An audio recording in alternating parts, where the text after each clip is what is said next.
President Obama is reportedly backing away from tough sanctions against Iran and has decided instead to negotiate with Russia on a nuclear deal. Listen.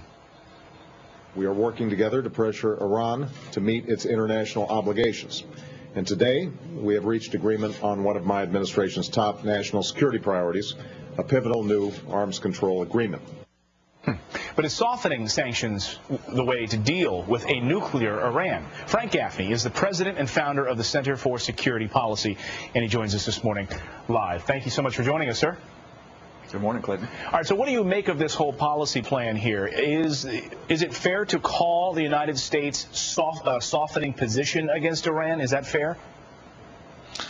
Look, at best, the administration's approach to this is schizophrenic and I think incoherent. They're saying they want to have sanctions that bite against at least the Iranian Revolutionary Guard Corps, the sort of leading thugocracy within this Iranian regime.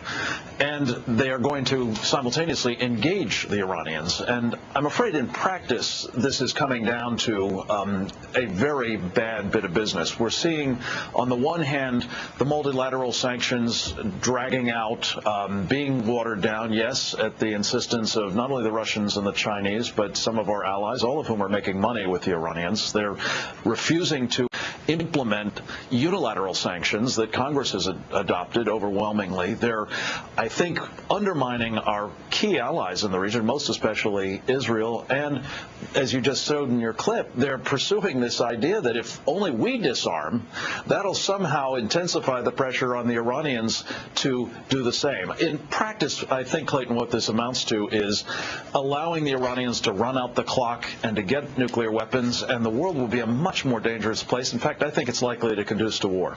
Well, you know what critics say about this, Frank, which is that, look, we won't get anywhere without Russia and China. And a lot of experts agree that, look, moving in this direction brings us to the table with Russia and China.